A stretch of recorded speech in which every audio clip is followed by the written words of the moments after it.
दोस्तों, हम आपके लिए भगवान शिव के 12 ज्योतिर्लिंगों की कहानियों की एक सीरीज ला रहे हैं। हम आशा करते हैं कि ये सीरीज आपको अच्छी लगेगी। अगर चैनल पर नए हैं तो चैनल को सब्सक्राइब करना ना भूलें। तो चलिए सीरीज का चौथा भाग शुरू करते हैं। श्री ओंकारेश्वर, यह ज्योतिर्लिंग मध्य प्रदेश में पवित्र नर्मदा नदी के तट पर स्थित है। इस स्थान पर नर्मदा के 2 धाराओं में विभक्त हो जाने से बीच में एक टापू सा बन गया है। इस टापू को मानधाता पर्वत या शिवपुरी कहते हैं। नदी की एक धारा इस पर्वत के उत्तर में और दूसरी धारा दक्षिण में होकर बहती है। दक्षिण वाली धारा ही मुख्य धारा मानी जाती है। इसी मानधाता पर्वत पर श्री ओंकारेश्वर ज्योतिर्लिंग का मंदिर स्थित है। पूर्व काल में महाराजा मानधाता ने इसी पर्वत पर अपनी तपस्या से भगवान शिव को प्रसन्न किया था। इसी से इस पर्वत को मानधाता पर्वत कहा जाने लगा। इस ज्योतिर्लिंग मंदिर के भीतर 2 कोठरियों से होकर जाना पड़ता है। भीतर अंधेरा रहने के कारण यहाँ निरंतर प्रकाश जलता रहता है। ओंकारेश्वर ज्योतिर्लिंग मनुष्य निर्मित नहीं है, स्वयं प्रकृति ने इसका निर्माण किया है। इसके चारों ओर हमेशा जल भरा रहता है। संपूर्ण मानधाता पर्वत ही भगवान शिव का रूप माना जाता है। इसी कारण इसे शिवपुरी भी कहते हैं। लोग भक्ति पूर्वक इसकी परिक्रमा करते हैं। कार्तिक पूर्णिमा के दिन यहाँ बहुत भारी मेला लगता है। यहाँ लोग भगवान शिव जी को चने की दाल चढ़ाते हैं।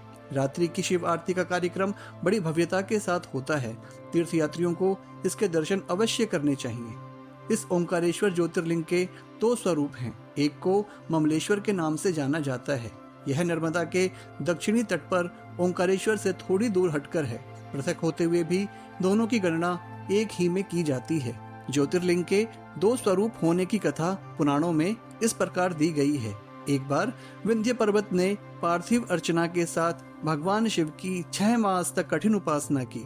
उनकी इस उपासना से प्रसन्न होकर भूत भावन शंकर जी वहां प्रकट हुए। उन्होंने विंध्य को उनके मनोवांछित वर प्रदान किए।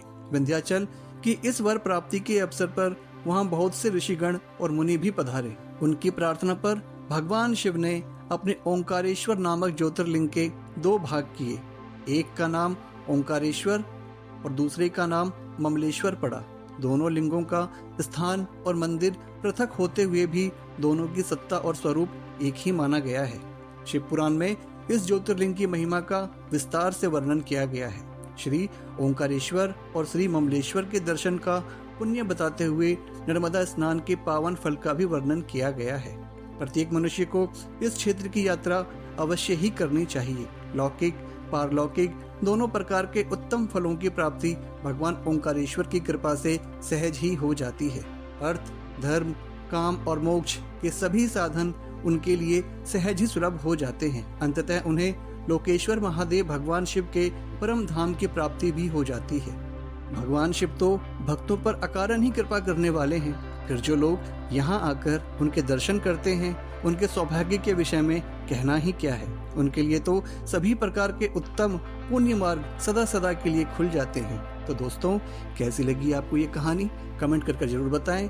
चैनल को लाइक नहीं किया है तो लाइक कर लें और हाँ, सब्सक्राइब करना ना भूलें। जय हिंद, वंदे मातरम।